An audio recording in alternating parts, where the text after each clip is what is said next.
Why does one small problem suddenly feel impossible to handle?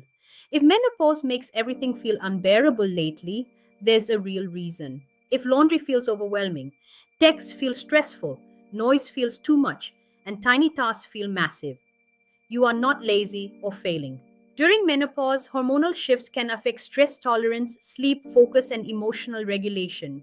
When your nervous system is already overloaded, normal life can feel way heavier than it used to. Snapping over small things, wanting to hide, or crying easily, it's just feeling mentally full.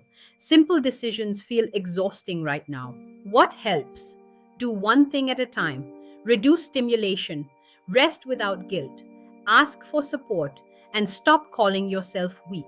This is overwhelm, not weakness, and it can get better. You're just navigating a major biological shift. Subscribe to Calm Your Menopause Rage for simple videos that help you feel calm, clear, and in control again.